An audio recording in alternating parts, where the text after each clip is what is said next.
নিরীহ প্রাণীর ওপর এমন নির্মম ঘটনা পাবনার ঈশ্বরদীতে। সপ্তাহখানেক আগে ৮ ছানা জন্ম দেয় কুকুরটি। উপজেলা পরিষদ চত্বরের এক কোণে ছিল বসবাস। গেল সোমবার সকালে পুকুর থেকে উদ্ধার হয় বস্তাবন্দি ছানাগুলোর মরদেহ। এই নিয়ে ক্ষুব্ধ হতবাক এলাকাবাসী। আমি দেখছি, আমার দেখার পরে আমার কাছে অনেক খারাপ লাগছে। খাবার দিয়েছি ওকে, আর সকালে দেখার পরে ওকে নিয়ে যায় আমরা, তার ওখানে মাটি খুঁড়ে আমি ওখানে কবর দিয়ে হয়েছি। ওনার ছেলে মোটরসাইকেলের পিছনে ছিল। ওনার ছেলে বলল যে আমার আম্মু ময়লা ফেলানির ব্যাগের ভিতর করে বাইরে পুকুরে ফেলাই দিচ্ছে। ঘটনার পর তৈরি হয় চাঞ্চল্য। কে করেছে এমন বর্বর কাজ, ওঠে সেই প্রশ্ন।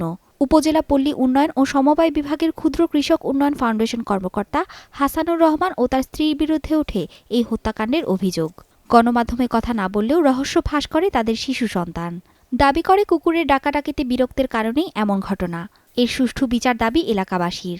রাত্রে অনেক খোঁজাখুঁজি করা আছে, আর রাত্রেবেলা সারা রাত প্রায় কুকুরের মেন গেট এবং জানুবের বাড়ি আর যে জায়গায় বাচ্চা দিছিল ওই জায়গা খালি দৌড়াদৌড়ি পারতেছে আর চিকা পারতেছে। নয়ন সাহেবের বাচ্চার কাছে তথ্য অনুসারে যায় পুকুর থেকে এই মরা কুকুরের বাচ্চাগুলো পাচ্ছে একটা ব্যাগের মধ্যে। আজকে যে নির্মম ঘটনাটার সাক্ষী আমরা হলাম বা জানতে পারলাম, এটা সত্যি হৃদয় বিদারক।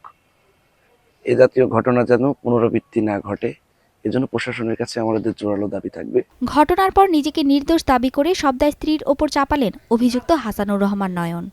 কি করি যে আমি কি কুকুরের বাচ্চাগুলো কোথায় ফেলাইছো না কি করতে, সত্যি কথা বলে।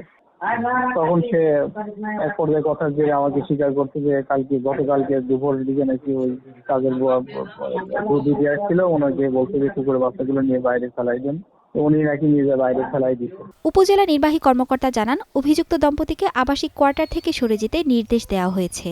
চলছে ঘটনার তদন্ত।